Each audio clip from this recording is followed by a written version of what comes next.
The cracking of a pistol shot echoed through the valley, sending birds scattering into the clear blue Colorado sky as Madeline Vaughn cursed her rotten luck. It wasn't the bandits she'd feared when setting out from Denver to Victor that had finally caught up with her. It was something far worse. Her prized mare Penny had gone lame in the middle of nowhere, 20 miles from the nearest town, with the sun climbing high in the August sky of 1889. "Easy, girl," Madeline whispered, stroking the chestnut mare's neck while examining the swollen leg. The horse nickered in pain as Madeline gently prodded the fetlock. It wasn't broken, but Penny wouldn't carry her another mile, let alone to Victor where her brother waited. "Just perfect," she muttered, pushing back her hat to wipe sweat from her brow. The mountains loomed ahead, beautiful and indifferent to her predicament. Madeline was 23, educated back east but Colorado-born with a spirit that matched the territory's wildness. She'd made this journey before, but never alone and certainly never expected to find herself stranded with dwindling water and hours of daylight slipping away. She glanced anxiously at the horizon, where dark clouds hinted at an approaching summer storm. The second pistol shot came closer, making Madeline reach for the small revolver tucked in her saddlebag. She'd been taught to shoot by her father before he died, but had never pointed a gun at another human being. Now, hand trembling slightly, she prepared to defend herself if necessary. "Hello, the trail," a deep voice called from beyond the bend. "Anyone there?" Madeline hesitated, her finger hovering near the trigger. "I'm armed," she called back, surprising herself with the steadiness in her voice. The man who appeared around the bend sat tall on a magnificent black stallion. His face was partially shadowed by a wide-brimmed hat, but Madeline could make out a strong jawline covered in several days' worth of stubble. His duster was dusty from the trail, and a rifle rested across his saddle, though his hands remained visible and away from any weapons. "Don't mean no harm, miss," he said, stopping a respectful distance away. "Was just warning off a mountain lion, saw its tracks following yours for the last mile." His eyes, startlingly blue against his sun-darkened skin, assessed her situation in one quick glance. Horse trouble. Madeline didn't lower her gun immediately. "She's gone lame, fetlock's swollen bad." The stranger nodded, dismounting with fluid grace that spoke of a lifetime in the saddle. He moved slowly, hands still visible. "Name's Ryland Kincaid. I run cattle about 15 miles north of here." He gestured toward her gun. "Might be more comfortable for both of us if you weren't aiming that at my chest while we talk." After a moment's consideration, Madeline lowered the revolver but kept it in hand. "Madeline Vaughn. I'm heading to Victor to meet my brother." "Pleasure, Miss Vaughn." He tipped his hat, then looked at her horse with a practiced eye. "Mind if I take a look?" She stepped aside, watching carefully as he knelt beside Penny, his movements gentle and confident as he examined the swollen joint. Madeline noted the calluses on his hands, the way the horse calmed under his touch. "No riding this one for at least a week," he concluded, straightening up. "And you're a fair piece from Victor still." "I'm aware," Madeline replied dryly. "I was considering my options when you arrived." Ryland scratched his jaw thoughtfully. "There's a storm brewing, coming in from the west. You'll not want to be caught out here when it hits." He looked at her, then at his own horse, then back at the troubled sky. Without further deliberation, he began unfastening his saddlebags. "What are you doing?" Madeline asked. "Getting my gear," he answered simply, transferring his belongings to Penny's saddle. "You'll take my horse, Thunder. He's sure-footed and will get you to Victor before the storm hits." Madeline stared at him in disbelief. "And what will you do?" "Walk beside you," he said, as if it were the most natural solution in the world. "Guide you to town." "That's ridiculous. Victor is at least 20 miles from here. 19 by my reckoning." He finished securing his belongings. "And I've walked further for less worthy causes, Miss Vaughn." "We're strangers, Mr. Kincaid. Why would you do this?" His eyes met hers, direct and unguarded. "Because it's what needs doing. Can't leave a lady stranded in these parts with a storm coming. It's not safe." After a pause, he added, "And my mother would haunt me from the grave if she knew I'd done otherwise." Despite her predicament, Madeline found herself smiling. "She raised you well, then." "That she did." He checked Penny's leg once more. "She needs rest, water, and cooling." There's a stream about half a mile ahead. We'll lead her there, get her settled, and then press on to Victor. What about Penny? I can't just leave her, Rylan nodded. There's a small line cabin nearby. We'll get her there, sheltered from the storm. I can send someone back for her once you're safe in town. Madeline studied him. Everything about this man, from his worn boots to his steady gaze, spoke of honest work and straightforward intentions. Still, she'd heard enough cautionary tales to remain wary. Why were you out here shooting at mountain lions, Mr. Kincaid?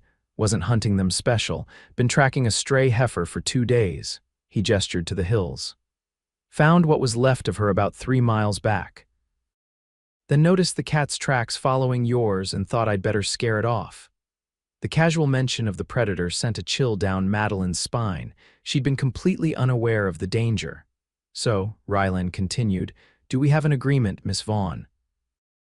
I'd prefer to reach that cabin before the rain starts. Madeline weighed her options. Stay here with a lame horse as darkness and storms approached, or accept help from this stranger who'd already potentially saved her from a mountain lion. We have an agreement, Mr. Kincaid. But I insist on paying you for your trouble once we reach Victor. A smile crept across his face, transforming his weather-beaten features. No payment necessary. Good company on the trail is payment enough. He offered his hand to help her onto Thunder.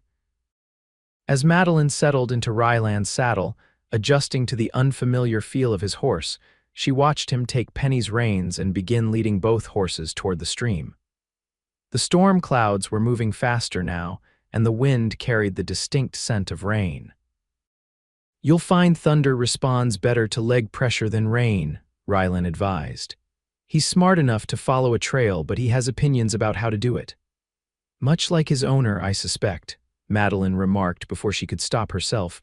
Rylan's laugh was unexpected and warm. Miss Vaughn, I believe this might be an interesting journey after all. The line cabin was little more than a one-room shelter with a small corral, but to Madeline it looked like salvation as the first fat raindrops began to fall. Rylan worked quickly, settling Penny in the corral with water and what little feed was stored in the cabin. He fashioned a poultice for her leg from herbs in his saddlebag, his hands moving with practiced efficiency. You've done this before, Madeline observed, standing under the cabin's small overhang as the rain intensified. More times than I can count, he confirmed. Started working cattle when I was 12. You learn to care for horses or you don't last long. Thunder was restless, sensing the storm's energy. Rylan checked his saddle, tightening the cinch. We should move on. Storm's going to get worse before it gets better. You can't be serious, Madeline protested. We should wait it out here. Rylan shook his head. Cabin's not secure enough for a real mountain storm, and your brother will be worried. Besides, he gestured to the darkening sky, this is just the beginning. Tomorrow will be worse. Reluctantly, Madeline mounted Thunder again. Rylan secured his slicker around his shoulders and took hold of the bridle. Keep your head down and follow my lead. Trail gets tricky from here. The rain came in earnest as they left the cabin behind. Madeline hunched in the saddle, water streaming from the brim of her hat, despite Rylan's loan of an oilskin poncho. He walked steadily beside the horse, one hand on the bridle, occasionally steadying her when Thunder navigated particularly slippery sections of trail. Almost to the pass, Rylan called over the storm's noise after what seemed like hours. It's sheltered on the other side. Madeline could barely see through the curtain of rain, but she trusted Thunder's sure-footedness and Rylan's guidance. The trail narrowed, hugging a mountainside, and Rylan moved ahead, leading Thunder carefully around a blind curve. The sound came without warning, a low rumble that quickly grew to a roar. Madeline saw Rylan's head snap up just as the first rocks came tumbling down the mountainside. Slide. He shouted, lunging forward to grab Thunder's bridle. With surprising strength, he pulled horse and rider forward, past the worst of the falling debris. A rock the size of a bread box crashed onto the trail where they'd stood seconds before. They pressed against the mountain wall as more rocks clattered down, some bouncing dangerously close to their position. Ryland stood protectively beside Thunder, one arm raised to shield Madeline from flying debris. When the rumbling finally stopped, the trail behind them was completely blocked. "Are you hurt?" Ryland asked, his voice tense. "No," Madeline managed, her heart pounding. "You," he brushed dust from his shoulders, "still in one piece." He surveyed the blockage with a grim expression. "No going back that way, we'll have to push forward to Victor. The alternative being a 40-mile detour north." He squinted through the rain. "Lights fading. We need to make better time." Without further discussion, he led them forward, the pace quickening wherever the trail allowed. Madeline found herself admiring his endurance as he maintained a steady stride hour after hour, never complaining despite being soaked to the skin. As dusk approached, the rain finally began to ease. Through breaks in the clouds, Madeline caught glimpses of a valley below and distant lights that must be Victor. They had reached the pass and would now begin their descent. "We should be in town within 2 hours, Ryland said, pausing to catch his breath. "How are you holding up?" Madeline was cold, wet, and saddle sore, but seeing their destination had renewed her spirits. "I'll manage. You're the one who's been walking all day." "Been walking all my life, Miss Vaughn. Today's just a bit wetter than usual." His attempt at humor was undermined by the visible fatigue in his face. "Mr. Kincaid," Madeline said firmly, "I insist you ride for a while. I'm perfectly capable of walking." He shook his head. "Wouldn't be proper." "Propriety is a luxury we left behind with the rockslide," she countered. "You're exhausted, and if you collapse from fatigue, we'll both be stranded." A flash of admiration crossed his face. "You're not like most Eastern ladies I've met." "I was born in Denver," she corrected him. "Schooled in Boston, but Colorado's in my blood." She dismounted before he could argue further. "Now get on this horse before I consider leaving you behind." To her surprise, Ryland laughed. "Yes, madam." He mounted Thunder with considerably less grace than usual, his muscles clearly stiff from the long walk. They continued their journey with Madeline leading the horse, the trail widening enough for her to walk alongside. As they descended toward Victor, the rain stopped completely and stars began appearing in the clearing sky. "Your brother," Ryland said after a comfortable silence.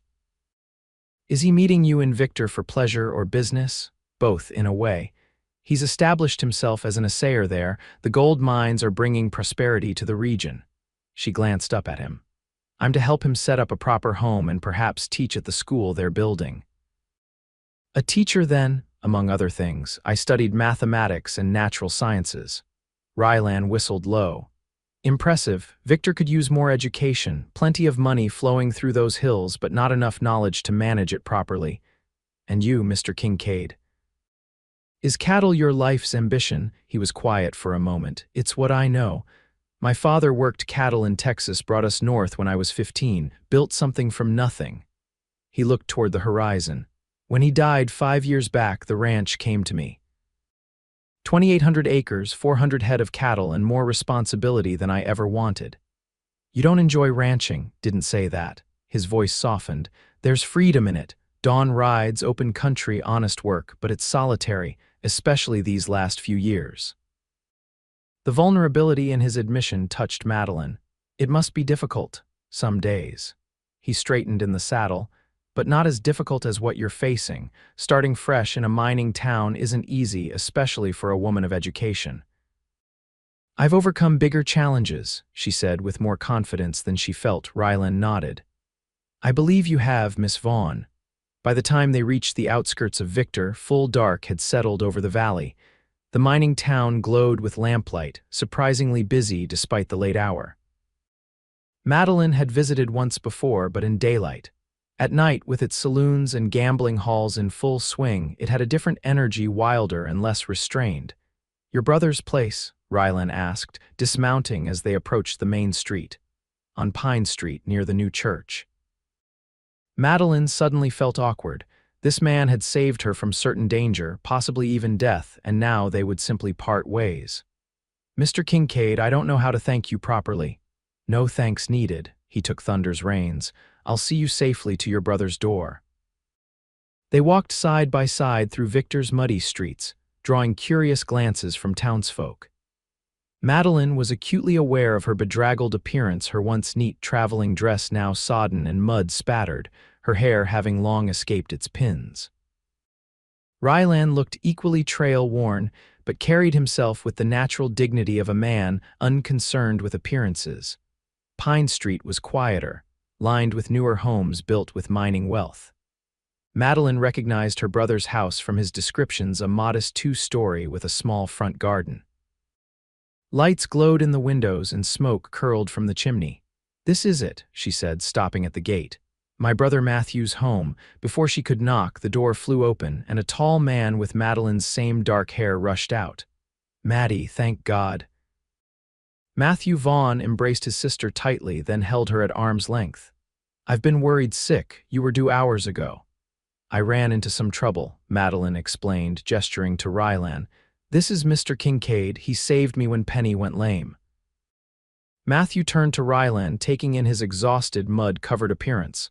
"Sir, I am deeply in your debt." He extended his hand. Matthew Vaughn, Rylan Kincaid. They shook hands briefly. "No debt necessary, just did what anyone would." "Hardly anyone," Matthew countered. "Please, come inside." "You must be exhausted and hungry. I insist you stay for dinner at the very least." Rylan hesitated. "Appreciate the offer, but I should find lodging for the night and see to my horse." "Nonsense," Matthew insisted. "I have a small stable behind the house." "Your horse will be comfortable there, and I have a spare room. It's the least I can do." Madeline found herself hoping Rylan would accept. "Please, Mr. Kincaid, after today's ordeal, a proper meal and rest are essential." Something in her expression must have convinced him. "If you're certain it's no imposition." "None whatsoever," Matthew assured him. An hour later, having dried off, changed into borrowed clothes, and with Thunder settled comfortably in the stable, Rylan joined the Vaughn siblings for dinner. The housekeeper, Mrs. Holloway, had prepared a hearty meal of roast beef, potatoes, and fresh bread that seemed like a feast after the day's trials. As they ate, Madeline recounted their adventure, finding herself unexpectedly animated as she described the rockslide and Rylan's quick thinking. "He literally pulled Thunder and me out of death's path," she concluded, "and then walked for hours in the pouring rain without a single complaint."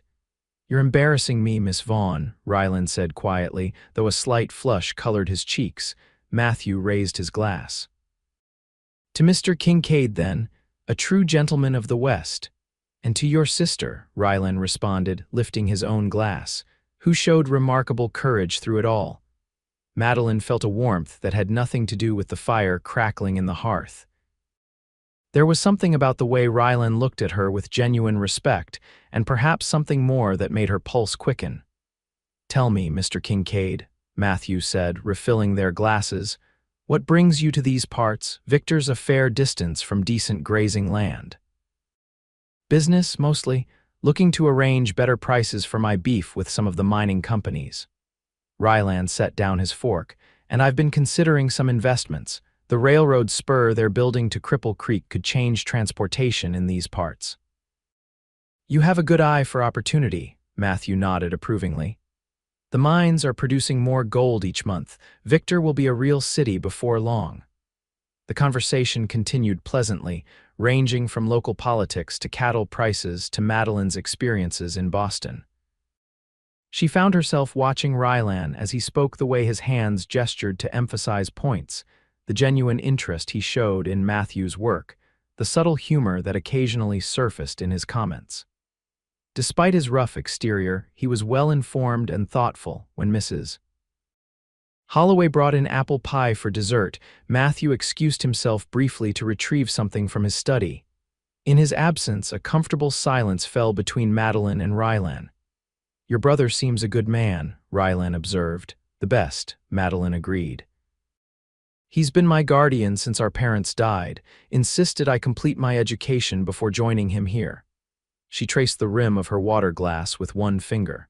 "Mr. Kincaid, about Penny, I'm still concerned about leaving her in that cabin." "I've been thinking about that," he replied.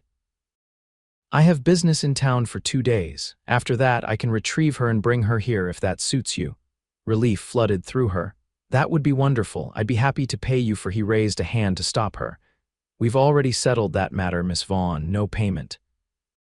Then at least let me accompany you, she countered. She's my responsibility after all. Rylan considered this. The trail's rough, especially after that slide, but if your brother approves and the weather holds. Approves of what? Matthew asked, returning with a bottle of brandy and 3 small glasses. Mr. Kincaid has offered to retrieve Penny after his business concludes, Madeline explained. I'd like to go with him. Matthew frowned slightly. After what you've just been through, I'm not sure that's wise, Maddie. I survived it once, she pointed out, and I hate the thought of imposing further on Mr. Kincaid's generosity. It's no imposition, Rylan assured them both. But your brother's concerns are valid. The trail's not easy, even in good weather. Matthew studied his sister's determined expression, then sighed. You always were stubborn. He poured 3 measures of brandy. Very well, but only if Mr. Kincaid agrees to stay in Victor until the weather improves. I won't have you rushing back out into danger. That's reasonable, Rylan conceded. My business might take longer than expected anyway. He accepted the brandy glass Matthew offered, to safe journeys and new friendships. They toasted, and Madeline felt the brandy's warmth spread through her chest, mingling with a different kind of warmth that had been building since her first encounter with Rylan Kincaid. Later, after Matthew had shown Rylan to the guest room and retired himself, Madeline stood by her bedroom window, looking out at the now clear night sky. The day's events replayed in her mind the fear when Penny went lame, the surprise of Rylan's appearance, the intensity of the journey to Victor. She had known many men in Boston, sophisticated, educated men who quoted poetry and discussed philosophy. Yet none had affected her the way this quiet rancher had, with his straightforward courage and unassuming kindness. It was unsettling and exhilarating all at once. Don't be foolish, she whispered to herself. You barely know him. But even as she slipped into bed, exhaustion finally claiming her, Madeline knew that tomorrow she would look forward to seeing Rylan Kincaid again. Morning in Victor brought clear skies and bustling activity as the mining town came to life. Madeline woke to the sounds of wagons on the street below and the distant whistle of the ore processing mill. For a moment, she was disoriented, the previous day's adventure seeming almost dreamlike. Then her muscles protested as she sat up, a tangible reminder of the ordeal she'd endured. After dressing in one of the few suitable outfits she'd brought in her saddlebags, Madeline made her way downstairs. Voices drifted from the kitchen, Matthew's familiar tones and the deeper, more measured cadence that she already recognized as Rylan's. Good morning, she greeted them, suddenly self-conscious as both men rose from the table.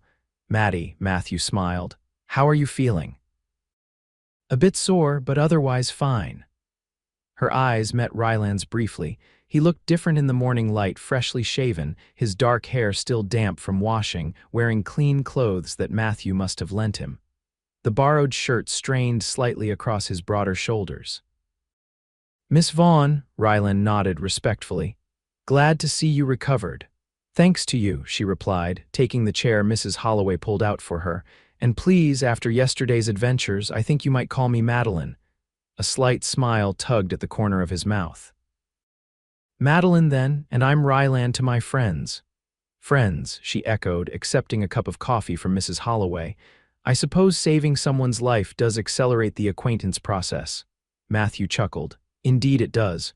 Rylan was just telling me about his ranch north of here.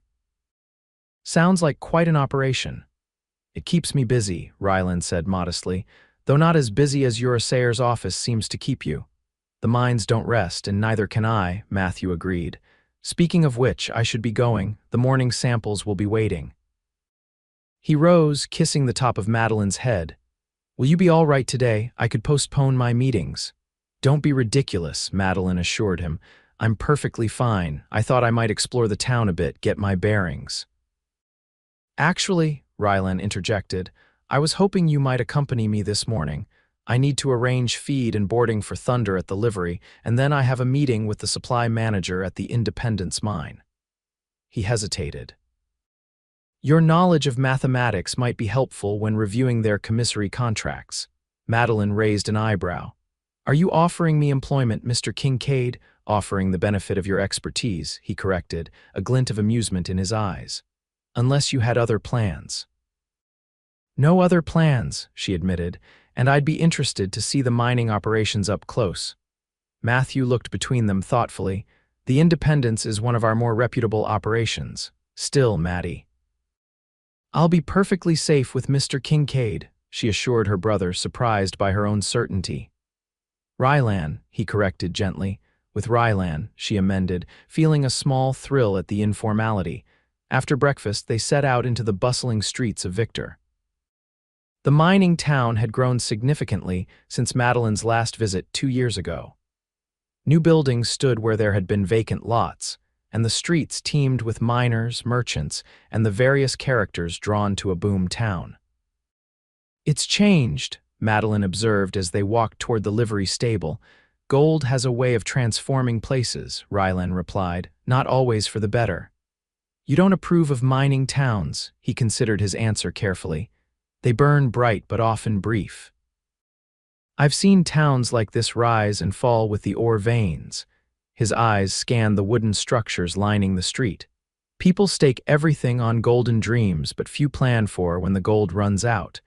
You prefer the steadiness of cattle ranching, Madeline deduced. Cattle have their own risks: drought, disease, harsh winters. But there's something honest about the work. You get what you earn through effort, not luck. At the livery stable, Rylan negotiated boarding for Thunder with a grizzled old ostler who clearly knew his business. Madeline watched with interest as the two men discussed feed, shoeing, and care with the serious attention such matters deserved in this part of the world. Your mare, the ostler asked Madeline after they'd concluded their business. Mr. Kincaid says she's laid up in a line cabin. Yes, with a swollen fetlock. We had to leave her yesterday. The old man nodded sagely. Good horse is worth more than gold out here. You aiming to fetch her soon as weather permits, Rylan answered. Probably day after tomorrow. Might want to take Doc Wilson with you, the ostler suggested. He's handy with horse ailments, been treating miners' mules for years. Good advice, Rylan agreed, dropping a coin into the man's palm. Much obliged. As they left the stable, Madeline was struck by how easily Rylan navigated these interactions, respectful but confident, never talking down to working men but never allowing himself to be cheated either. It was a different kind of social grace than she'd observed in Boston, but no less skillful. Their next stop was the general store, where Rylan needed to purchase supplies for the journey back to the line cabin. The store was crowded, filled with miners stocking up before heading to their claims and townspeople doing their weekly shopping.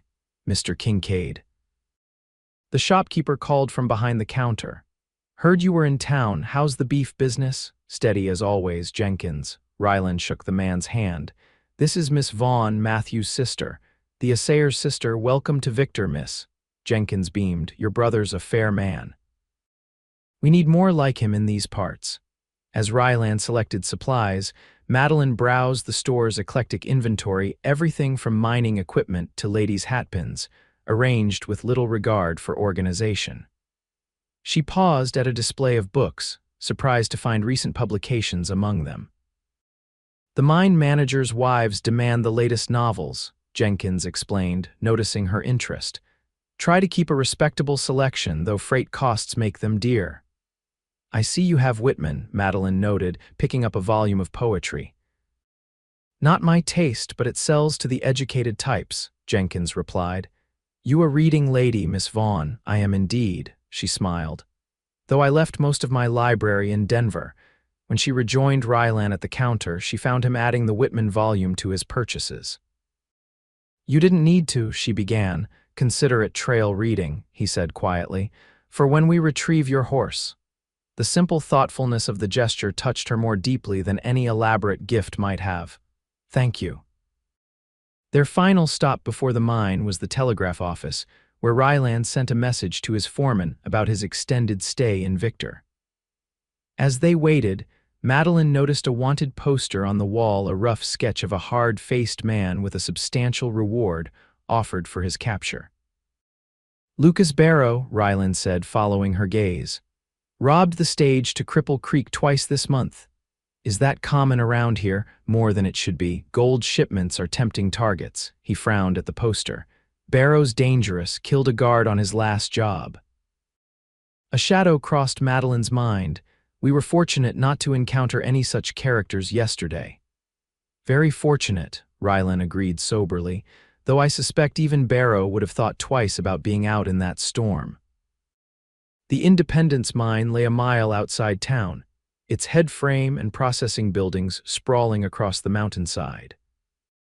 As they approached, Madeline was struck by the industrial scale of the operation's steam engines powering massive equipment, ore carts running on narrow rails, and dozens of men moving purposefully between buildings. Impressive, isn't it? Rylan remarked. They're pulling $2,000 in gold from the ground every day. And how much stays in Victor? Madeline asked, noting the stark contrast between the substantial mining infrastructure and the hastily constructed town. Sharp observation, Rylan nodded approvingly. Eastern investors take the lion's share. That's why your brother's position is so important. He ensures the miners and claim owners get fair value for their ore. They were met at the mine office by Howard Blackwell, the supply manager, a thin, precise man with ink-stained fingers and a harried expression. Kincaid, right on time, Blackwell greeted them, and you've brought Miss Vaughn, the assayer's sister, Rylan introduced her. She has a head for figures that might help us with these contracts. Blackwell looked skeptical but didn't object. Very well, come inside. The next 2 hours were spent reviewing supply agreements and beef contracts. Madeline quickly proved her value, identifying several calculation errors that would have cost Rylan considerably. Blackwell's initial skepticism gave way to grudging respect as she demonstrated a thorough understanding of the numbers. Your sister teaches mathematics. Blackwell asked Madeline during a pause in their work. No relation, she corrected, and yes, among other subjects. He tapped his pencil thoughtfully. The mine manager's been talking about starting a proper school for the employees' children. Might be worth discussing with him before you leave. By the time they concluded their business, with terms more favorable to Rylan than when they'd started, the sun was high overhead. As they walked back toward town, Madeline found herself unusually pleased with the morning's work. You were impressive in there, Rylan said as they descended the mine road. Blackwell isn't easily intimidated, but you had him backpedaling on those freight calculations. Simple arithmetic, she demurred, though I admit it felt good to put my education to practical use. Is that what brought you west again, seeking practical application for your knowledge? Madeline considered the question. Partly. Boston has many schools and qualified teachers. Here, education can make a real difference. She paused, and I miss the mountains, the openness. In Boston, I always felt contained. I understand that, Rylan nodded. Spent a season working timber in Oregon once. Beautiful country, but too many trees. Couldn't see the horizon, made me uneasy. Exactly. Madeline exclaimed, surprised by his perfect comprehension of something she'd struggled to explain to her Eastern friends. It's as if a shout from behind interrupted her. They turned to see a mine worker running toward them, waving urgently. Mr. Kincaid, the man called. Telephone message from town. You're needed at the assayer's office right away. Madeline felt a chill of apprehension. Matthew, the message didn't say, miss, just that it's urgent. They hurried back to town, the earlier lightness of their conversation forgotten. The assayer's office was on Main Street, a solid brick building that stood out among the wooden structures surrounding it. As they approached, Madeline saw a small crowd gathered outside. Make way, Rylan said firmly, clearing a path for them through the onlookers. Inside, they found Matthew at his desk, unharmed but visibly upset. A sheriff's deputy stood nearby, notebook in hand. Maddie, thank God, Matthew said when he saw them. I was worried when Mrs. Holloway said you'd gone to the mine. What's happened? Madeline asked, relief at seeing her brother safe quickly replaced by new concern. Robbery, the deputy answered. First National Bank was hit an hour ago. 3 men armed. Anyone hurt? Rylan asked. Teller took a bullet in the shoulder. Doc's with him now. The deputy consulted his notes. Witnesses say it was Barrow's gang. They made off with nearly 10,000 in gold dust and currency. Matthew ran a hand through his hair. Some of it was a payroll shipment I certified yesterday. They must have known it was there. Which means they had inside information, Ryland concluded grimly. The deputy nodded. Sheriffs forming a posse. They headed north on the Cripple Creek Road. North, Ryland's expression sharpened. That's odd. Most gangs head south toward New Mexico territory. You know something, Kincaid? The deputy asked. Just that the North Road passes near my ranch and there's not much beyond except rough country. Ryland frowned thoughtfully. Unless they're planning to double back through the high passes. Sheriff wondered the same, the deputy confirmed. He's asked for volunteers who know those trails. Madeline saw the conflict in Ryland's face before he even spoke. You're thinking of joining them? I know those mountains better than most, he said quietly. And Barrow's gang is dangerous. They need to be stopped before they hurt anyone else. Matthew stepped forward. Ryland, you've already done more than enough for our family. No one would think less of you for staying out of this. I would, Ryland replied simply. Then, turning to Madeline, I'm sorry, this will delay retrieving your horse. She understood then that his mind was made up. Penny will manage a few more days, She hesitated. Be careful. His eyes held hers for a long moment. I will, and I'll honor my promise as soon as I return. The deputy coughed discreetly. Posse is gathering at the livery in 20 minutes. If you're coming, I'll be there. Ryland turned to Matthew. Would you mind if I borrowed a rifle? Mine's still with my gear at the cabin. Of course. Matthew gestured to the deputy. Jim, take Mr. Kincaid to my house and give him whatever he needs from my gun cabinet. As the men prepared to leave, Madeline felt a strange mixture of admiration and fear. In just one day, Ryland Kincaid had become someone whose safety mattered to her deeply. Mr. Kincaid Ryland, she said, stopping him at the door. Thunder is still recovering from yesterday. Don't let them give you an inferior mount. A smile touched his lips. I won't, and I'll be back before you know it, Madeline. Only after he had gone did she realize she was still holding the volume of Whitman he'd purchased for her, clutched tightly against her chest like a talisman. The next 3 days passed with excruciating slowness for Madeline.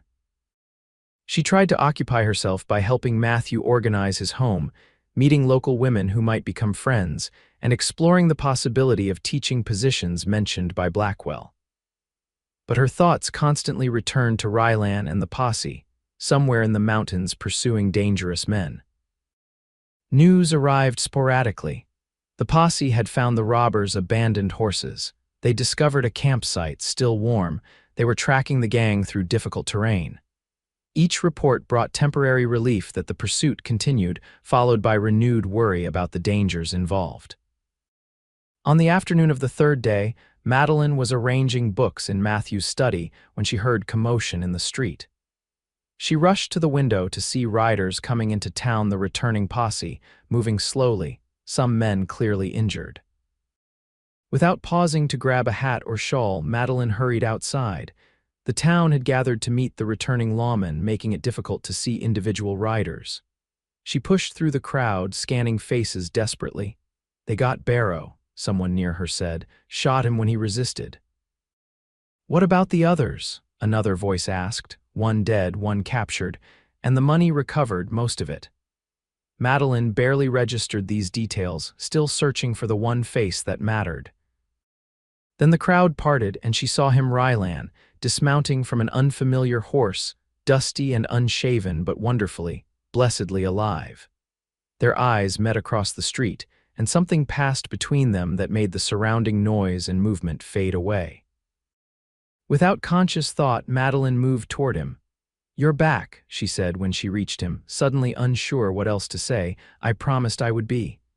His voice was hoarse from trail dust, but his eyes were warm. She noticed then the bandage on his left arm, blood seeping through the rough dressing. You're hurt, just a graze, he assured her. Barrow was a good shot. You need a doctor, she insisted, taking his right arm without thinking, after I report to the sheriff. He nodded toward the lawman dismounting nearby. It's not serious, Madeline. She didn't release his arm. Then I'll wait and we'll see the doctor together. If her boldness surprised him, he didn't show it. Instead, a tired smile crossed his face. "I'd welcome the company." The sheriff's debriefing was mercifully brief. Barrow had been killed resisting capture, one of his men wounded and taken prisoner, the third dead in the initial exchange of gunfire. Most of the stolen money had been recovered, hidden in saddlebags the robbers had carried when they abandoned their horses. Kincaid here was the one who spotted their trail when they left the main path, the sheriff told the assembled townspeople. And he took the bullet meant for Deputy Collins when Barrow opened fire. A cheer went up from the crowd, embarrassing Ryland visibly. He disentangled himself from the gathering as soon as possible, accepting Madeline's guidance toward the doctor's office. "You didn't mention you were shot saving someone," she said as they walked. "Wasn't trying to save anyone in particular," he shrugged. "Just saw Barrow aiming and reacted." Dr. Wilson's office was crowded with posse members seeking treatment for various injuries. When the doctor saw Ryland's bloodied bandage, however, he gestured them into a treatment room immediately. "Heard you were instrumental in catching those robbers," the doctor said, unwrapping the crude bandage. "Town owes you a debt, Mr. Kincaid." "Just did what needed doing," Ryland replied, wincing slightly as the doctor examined the wound. "Clean through the meat of the arm," Dr. Wilson observed. "No bone damage. You're lucky, son." Madeline watched as the doctor cleansed and properly dressed the wound, noting Ryland's stoic acceptance of what must have been considerable pain. When the doctor stepped out to retrieve medicines, she moved closer. "Does it hurt terribly?" she asked softly. "Had worse from ornery steers," he answered, though the tightness around his eyes belied his casual tone. "I'm more concerned about delaying our trip to retrieve your horse." "Penny can wait another day or two," Madeline assured him. "You need rest." "What I need," Ryland said with unexpected determination, "is a bath, a meal, and then to honor my promise to you." "You can't possibly think of traveling tomorrow," she protested. "Not with that injury."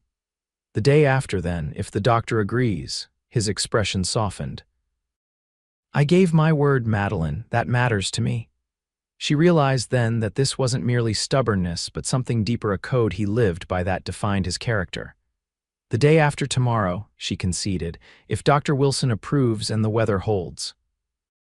That evening, after Ryland had rested, bathed, and eaten a substantial meal prepared by Mrs. Holloway, the three of them sat in Matthew's parlor. The banker had personally delivered the reward money for Barrow's capture, $500 split among the posse members, with extra for Ryland given his role in tracking the robbers. "A tidy sum," Matthew remarked as Ryland tucked the money into his vest pocket. "What will you do with it?" "New breeding stock, probably," Ryland replied. "Been wanting to improve the herd." "Always thinking of the ranch," Madeline observed. "Don't you ever spend money on yourself?" Ryland seemed genuinely perplexed by the question. "The ranch is myself, in a way. Everything I put into it comes back eventually." "Speaking of the ranch," Matthew said, "I've been meaning to ask about your cattle operation. With the mines expanding, the demand for beef will only increase.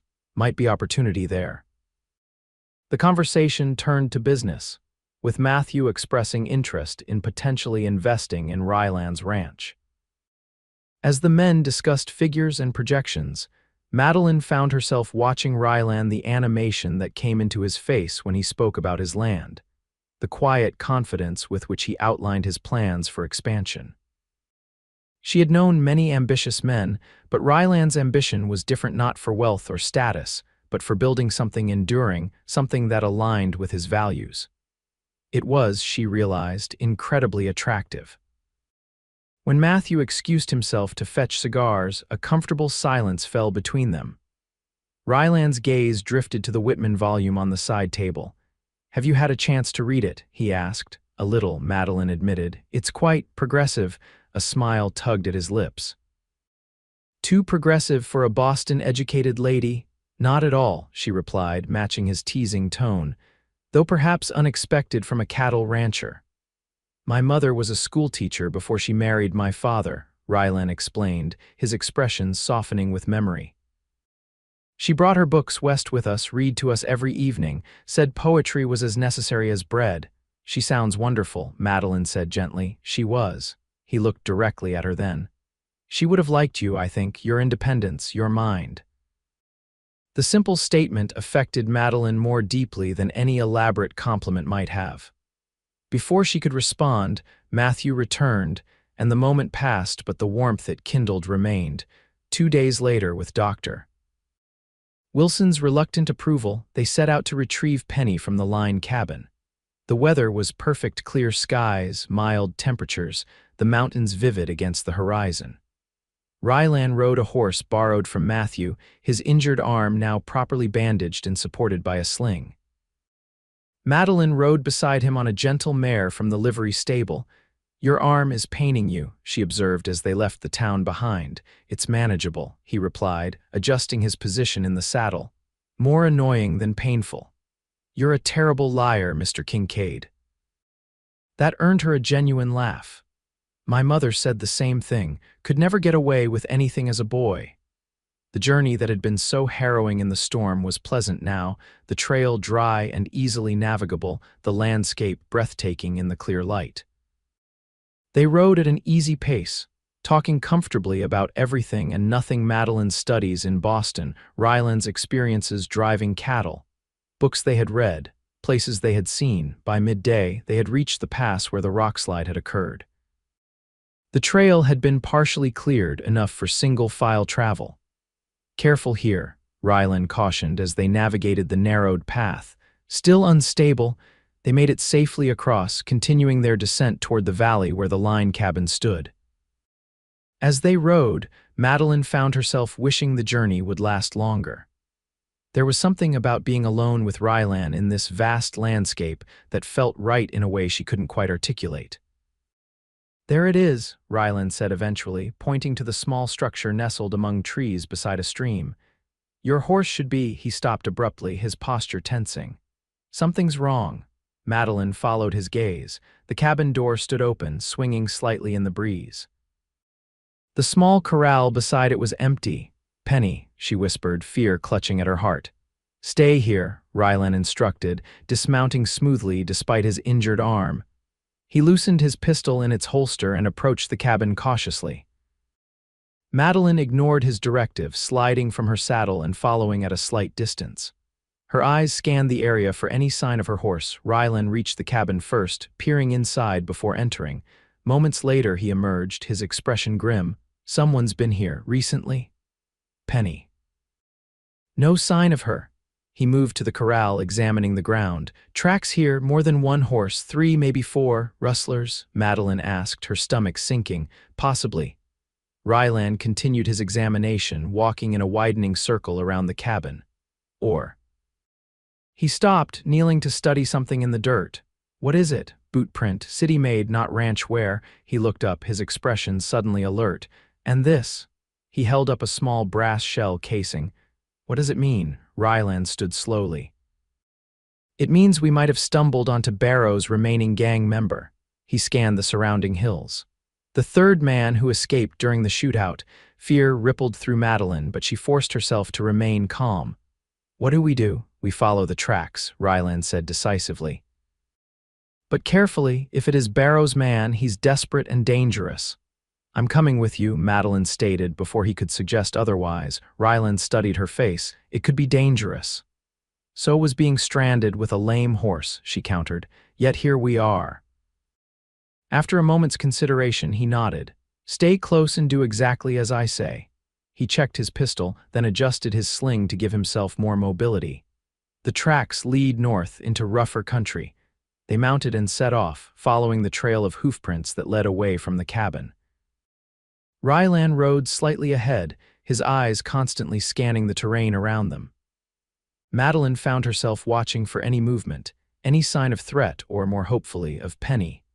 The trail climbed steadily, moving into more rugged terrain where pines gave way to scrubby vegetation and exposed rock. After an hour's ride, Ryland raised his hand, signaling a halt. "What is it?" Madeline whispered. "Smoke." He pointed to a thin gray line rising from behind a ridge ahead. Someone's made camp, they dismounted, securing their horses in a stand of trees. Rylan removed his sling entirely, flexing his injured arm with a slight grimace. "You'll stay here," he said, his tone brooking no argument this time. "I'll scout ahead and see what we're dealing with. And if you don't return, wait 1 hour, then ride straight back to Victor." He checked his pistol once more. "Tell the sheriff exactly where we were and what we found." Madeline wanted to protest, but knew this was not the time. Instead, she reached out and briefly touched his good arm. "Be careful." He covered her hand with his own for just a moment. "I will." Then he was gone, moving silently through the brush toward the ridge. Madeline settled against a tree trunk, watching the spot where he'd disappeared, her heart beating uncomfortably fast. The minutes stretched endlessly. She strained to hear any sound, a gunshot, a shout, anything that might indicate trouble. But there was only the whisper of wind through the trees and the occasional call of a bird. Just as she was beginning to fear the worst, a movement caught her eye. Rylan, returning along the same path he'd taken. His expression was unreadable as he approached. "It's him," he said without preamble. "Barrow's man has a camp set up in a small box canyon. Penny's there along with 2 other horses. Is she all right? Seems to be. He's using the cabin's corral supplies to keep them penned." Rylan sat beside her, lowering his voice. "He's alone but armed, rifle and pistol that I could see." "What's the plan?" "Wait until dark," Rylan decided. "He'll be less alert then. I can approach from the canyon wall, take him by surprise." Madeline nodded slowly. "And I'll create a diversion." "No," Rylan's response was immediate. "You'll stay here safe." "A diversion would improve your chances," she argued. "I could approach from the trail, make him think I'm a lost traveler. When his attention is on me, you can get closer." "Absolutely not. This man is a killer, Madeline." "Which is precisely why you need every advantage," she countered. "I'm not suggesting I confront him directly, just draw his attention briefly." Rylan studied her with a mixture of frustration and reluctant admiration. "You're determined to put yourself in danger, aren't you?" "I'm determined to help recover my horse and ensure you don't get shot again," she corrected. "And I'm more capable than you might think." After a long moment, Rylan sighed. "We'll work out a plan, but you'll stay at a safe distance, and at the first sign of trouble, you retreat. Understood?" "Understood." As dusk approached, they refined their strategy. Madeline would approach on horseback from the trail leading into the canyon, appearing to be a traveler seeking shelter for the night. She would keep her distance, engaging the outlaw in conversation only long enough to draw his attention away from the canyon walls. Meanwhile, Rylan would position himself on the rim of the canyon, using the growing darkness for cover. "If anything feels wrong," Rylan emphasized as they prepared, "anything at all, you turn around and ride away. Penny isn't worth your life." "I'll be careful," she promised. "And you?" "I've done this before," he said simply. As darkness fell, they moved into position. Rylan disappeared into the rocks, climbing toward the canyon rim. Madeline waited the agreed upon 15 minutes, then mounted her borrowed mare and began a slow approach along the trail, deliberately making enough noise to announce her presence. The canyon opened before her, a small campfire illuminating the central space. She could see Penny and the other horses in a makeshift corral, and beside the fire, a man rose to his feet, rifle in hand. "Hello, the camp," Madeline called, keeping her voice steady. "I'm seeking shelter for the night." "Stay where you are," the man called back, rifle raised. "Who are you?" "Madeline Vaughn," she answered truthfully. "I'm traveling to Victor and lost my way after dark." The outlaw stepped closer, suspicion evident even in the dim light. "You're traveling alone." "My brother was supposed to meet me, but we must have missed each other." She kept her horse still, maintaining distance. "I saw your fire and hoped for directions." The man seemed to relax slightly, though he kept his rifle ready. "Victor's a fair piece from here, miss." "Not safe to travel these trails at night." "I feared as much," Madeline sighed dramatically. "Perhaps I could rest here briefly, just until the moon rises." As the outlaw considered this, Madeline searched the canyon rim, hoping to glimpse Rylan. There was no sign of him, but she trusted he was in position, watching. "I suppose you could warm yourself by the fire," the man said finally, "but keep your distance. I value my privacy." Madeline dismounted, leading her mare a few steps closer to the fire but still maintaining space between them. Now that she was closer, she could see the outlaw more clearly, a wiry man with several days' growth of beard and hard, calculating eyes. "That's a fine horse you have there," she remarked, gesturing toward Penny. The chestnut mare, a flicker of unease crossed his face, had her a while. "She resembles a horse I once owned," Madeline continued, moving slightly to keep the outlaw's back to the canyon rim. "Mine had a white blaze exactly like that one." "Lots of chestnuts look alike," he said dismissively, but his posture had tensed, his eyes narrowed suspiciously. "You said you're heading to Victor. What business you got there?" "My brother is the town assayer," Madeline replied, watching his reaction carefully. The change was immediate. His expression hardened and he raised his rifle. "Vaughn, you're that assayer's sister, the one traveling with Kincaid." Madeline's heart raced, but she maintained her composure. "I don't know what you're talking about. Don't play dumb with me," he snarled, stepping closer. "Kincaid's the one who tracked us after the bank job. Where is he?" "Right here." The outlaw whirled at the sound of Ryland's voice behind him, but too late. Ryland stood at the edge of the firelight, his pistol aimed steadily. "Drop the rifle," Ryland commanded, slowly. For a tense moment, Madeline thought the outlaw would risk a shot. Then, calculating his odds, he lowered his weapon to the ground. "Kick it away," Ryland instructed. When the man had complied, he continued, "Now the pistol, same way." The outlaw reluctantly removed his revolver and sent it spinning into the darkness. "Madeline," Ryland said without taking his eyes off the prisoner, "there's rope in my saddlebag. Would you get it, please?" She moved quickly to Ryland's horse, which was tethered just beyond the firelight, and retrieved the coil of rope. Under Ryland's direction, she bound the outlaw's hands securely behind his back. "You broke your arm," the man observed, nodding toward Ryland's obvious injury. "That'll make it hard to get me back to Victor alone." "He's not alone," Madeline reminded him, tightening the final knot. The outlaw spat on the ground. "Won't matter. My partners will be looking for me." "Your partners are dead," Ryland informed him flatly. "Barrow took a bullet 3 days ago. The other one died in the initial shootout." The news visibly shook the man. "You're lying." "I was there," Ryland said. So was the sheriff and 12 other men. As the reality of his situation sank in, the fight seemed to drain from the outlaw. He slumped to the ground beside the fire, defeat written in every line of his body. Madeline moved to check on Penny, relieved to find the horse unharmed and apparently well cared for despite her abduction. The other horses, presumably stolen, were also in good condition. "We'll camp here tonight," Ryland decided. "Head back to Victor at first light." He glanced at their prisoner. "What's your name?" "Ellis," the man muttered. "Sam Ellis." "Well, Ellis, you're going to have a comfortable night's sleep right where you are." Ryland checked the bindings once more. "And in the morning, you'll face a judge in Victor." With the immediate danger past, they set about securing the camp for the night. Madeline prepared coffee and heated the trail rations they'd brought, while Ryland kept watch over their prisoner. They ate in shifts, one always maintaining vigilance.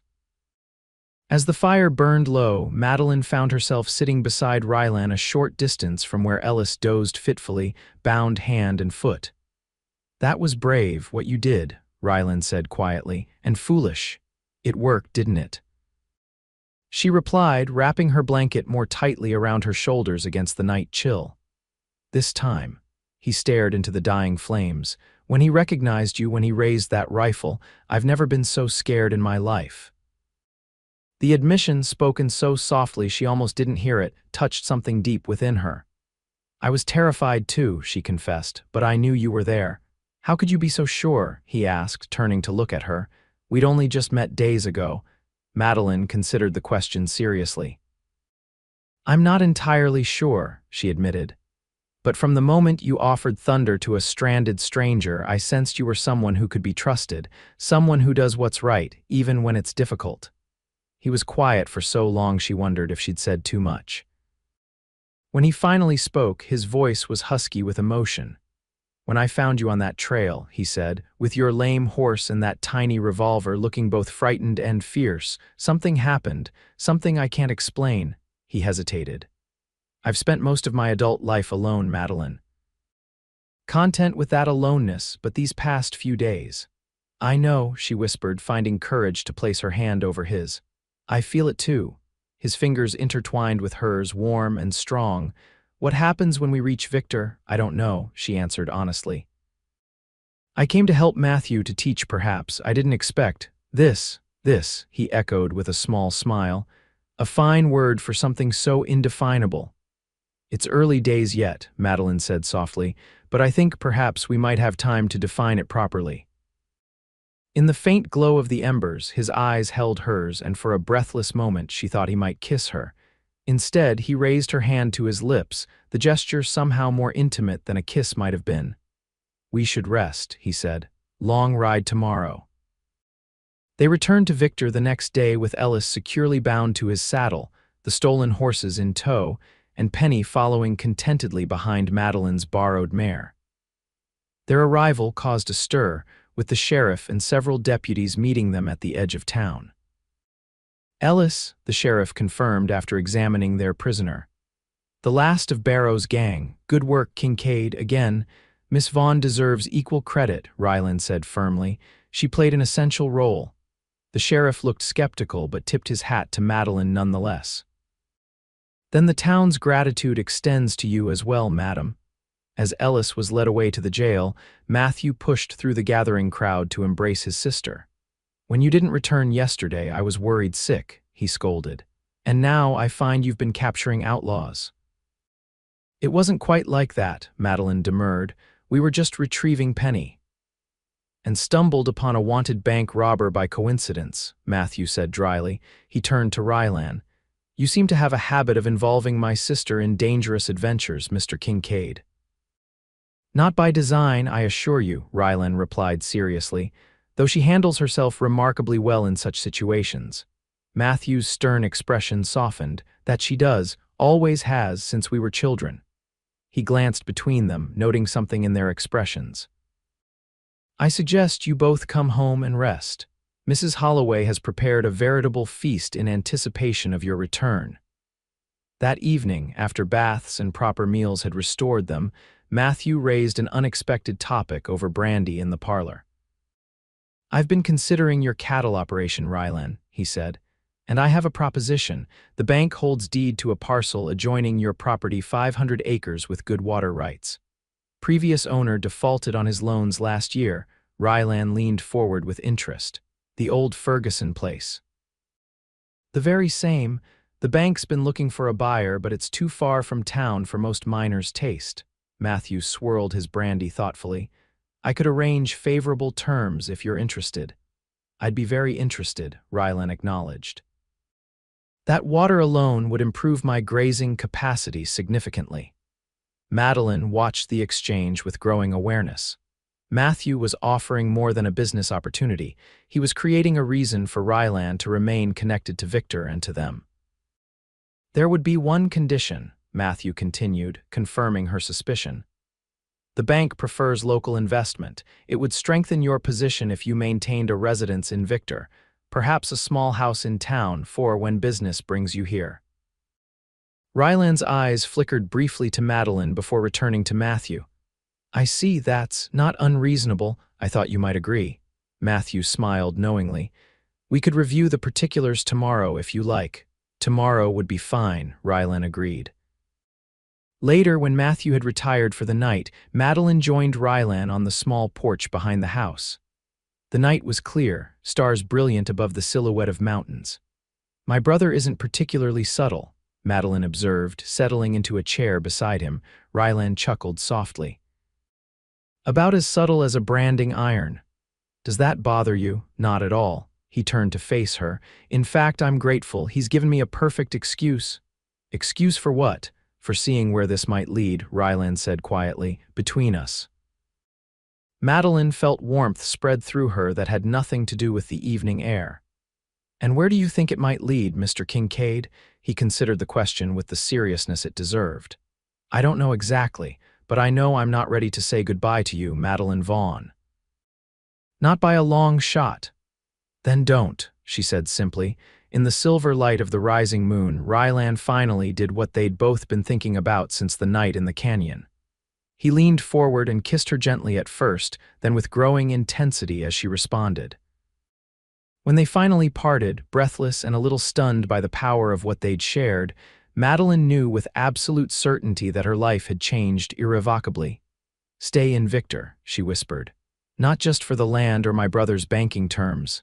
I will," he promised. "For as long as you'll have me." The transformation of their relationship was not instantaneous. Over the following weeks, as summer gave way to early autumn, they built something carefully, deliberately. Rylan purchased a small house on Pine Street, just 3 doors down from Matthew's home. He divided his time between his ranch and Victor, establishing a rhythm that allowed his business to thrive while their connection deepened. For Madeline, the period was equally productive. Blackwell had indeed spoken to the mine manager, resulting in an offer to establish Victor's first proper school. With Matthew's backing and Rylan's encouragement, she accepted the position, finding unexpected fulfillment in teaching the miners' children bright, resilient youngsters eager for knowledge and opportunity. Their courtship progressed with a natural momentum that felt neither rushed nor hesitant. They rode together on Sundays, Madeline on Penny, now fully recovered, and Rylan on Thunder. He taught her to shoot properly, beyond the basic instruction her father had provided. She introduced him to Shakespeare, reading aloud by lamplight on quiet evenings. When Rylan formally asked Matthew for permission to court Madeline, a traditional gesture, she found surprisingly touching. Her brother pretended to consider the request seriously, before breaking into a broad smile. "I was wondering when you'd get around to asking," Matthew said, clapping Rylan on the shoulder. "You've had my blessing since you walked beside her horse that first day." October brought the first snow to the high country, dusting the mountains with white. It also brought a letter that would test their still evolving relationship. Madeline found Rylan on his porch, reading the correspondence with a troubled expression. "Bad news?" she asked, joining him on the porch swing. "Not bad exactly." He handed her the letter. "An offer from a cattle broker in Denver. Wants my entire fall herd at premium prices, delivered next month." Madeline scanned the document. "This is wonderful, isn't it? The price is certainly favorable." "It is," Rylan agreed. "But it would mean leaving Victor for at least a month, possibly longer. The drive to Denver will take 2 weeks each way, and there will be business to settle there," understanding dawned. "And you're concerned about being away." "I am." He took her hand, his thumb tracing gentle circles on her palm. "We've just found each other, Madeline. A month feels like an eternity." She felt the same reluctance at the thought of their separation, but also recognized the opportunity this represented for him. "You must take it. This could secure your expansion plans for next year." "I know," he sighed. "And my men can handle the drive, but for the negotiations in Denver, that needs to be me." An idea formed in Madeline's mind, bold but not impossible. "What if I came with you?" "Not on the cattle drive," she added quickly, seeing his expression. "But to Denver. The school term ends in 3 weeks. I could travel by stage and meet you there." Rylan stared at her in amazement. "You do that, of course." She squeezed his hand. "Besides, I have friends in Denver I'd like to see, and I've never seen your business side in action, the shrewd cattle baron negotiating deals." A slow smile spread across his face. "Cattle baron, I think you overestimate my standing." "Perhaps," she teased. "Or perhaps I see what you're becoming more clearly than you do." They made plans accordingly. Rylan would leave with his trail crew in 1 week, driving 300 head of prime beef cattle to Denver. Madeline would follow by stagecoach when the school term ended, staying with friends until he arrived. They would have at least a week together in Denver before returning to Victor. The week before his departure passed too quickly. On their last evening together, Rylan took her to dinner at Victor's finest restaurant. Such as it was a far cry from Denver's establishments, but making up in enthusiasm what it lacked in refinement. "I have something for you," Rylan said as they walked home under a canopy of stars. He reached into his pocket and produced a small package wrapped in tissue paper. Madeline unwrapped it carefully to find a delicate silver locket on a fine chain. "It's beautiful," she breathed. "Open it," he encouraged. Inside was a tiny photograph of the two of them, taken by a traveling photographer who had set up his equipment in Victor's town square the previous month. Their faces were solemn in the captured moment, as befitted the photographic process, but their eyes held unmistakable happiness. "So you won't forget what I look like," Rylan said softly, "as if I could." Madeline turned her back to him. "Help me put it on." His fingers were surprisingly deft as he fastened the chain around her neck, and she shivered slightly at the touch of his hands against her skin. When she turned back to face him, the locket resting just below her collarbone, his expression was one of profound tenderness. "I've never felt this way about anyone," he confessed. "The thought of leaving, even temporarily—" "I know," she whispered. "I feel it too."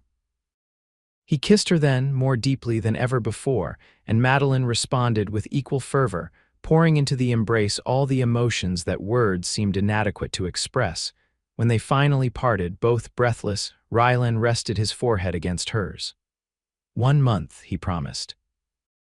"And then I'll never leave you again unless absolutely necessary." "I'll hold you to that, Mr. Kincaid." Their separation proved both more difficult and more enlightening than either had anticipated. For Madeline, the intensity of her longing for Rylan's presence surprised her. She had always prided herself on her independence, yet found herself watching the road from Victor for any sign of a rider bringing news from the cattle drive.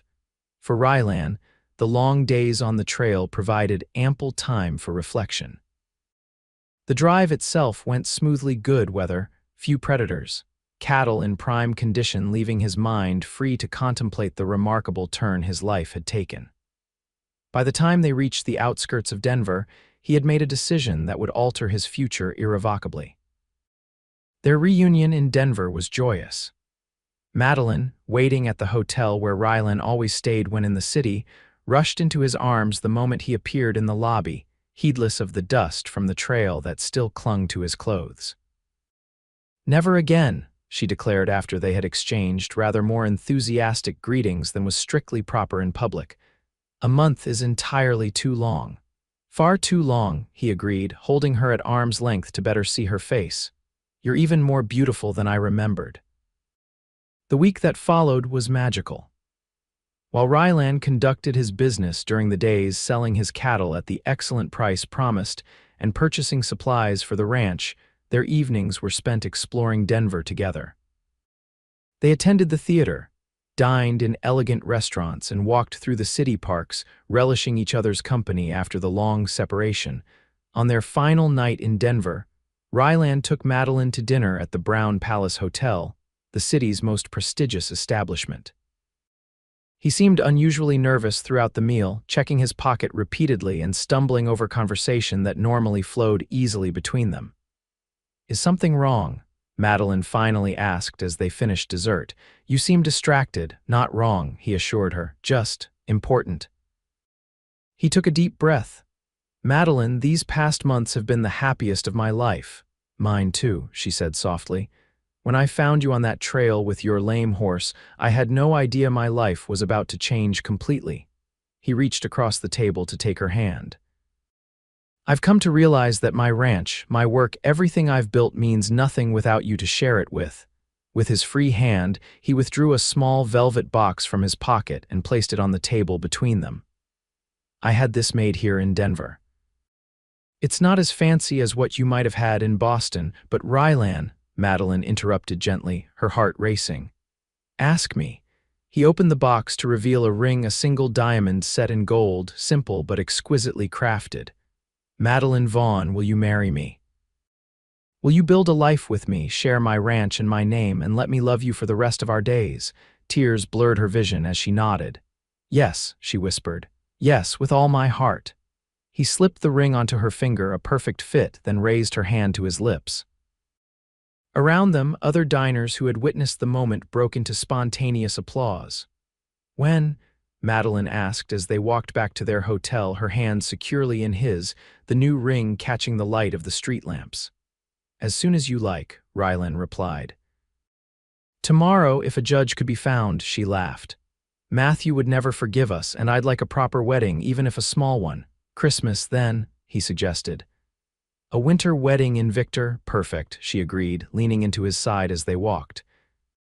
That gives us 2 months to prepare, and the school will be on holiday. They returned to Victor as an engaged couple, greeted with enthusiasm by Matthew and genuine goodwill from the townspeople who had come to respect them, both Ryland for his part in capturing Barrow's gang, Madeline for her dedication to the town's children. The following weeks passed in a whirl of preparations. Madeline ordered a wedding dress from Denver, simpler than Boston fashion dictated but elegant nonetheless. Ryland expanded his Victor house, adding rooms that would transform it from a bachelor's residence to a proper home for them both, at least when they weren't at the ranch. As December arrived, bringing heavy snow to the mountains, one final challenge presented itself. The pastor who was to perform their ceremony fell ill with pneumonia, too sick to officiate but expected to recover. With the wedding less than 2 weeks away, they faced the prospect of postponement. We could wait until spring, Matthew suggested when they gathered to discuss the dilemma. No, Ryland said firmly, surprising them both with his vehemence. I'm not waiting another 3 months to make Madeline my wife. The determination in his voice sent a thrill through Madeline. What about Judge Parker in Cripple Creek? She suggested. He could legally marry us even if it wouldn't be a church ceremony. That's an option, Matthew acknowledged, though the pass to Cripple Creek is treacherous this time of year.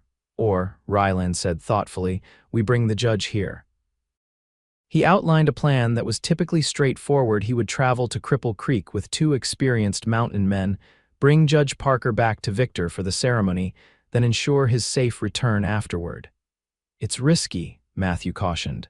That pass has claimed lives in winter storms.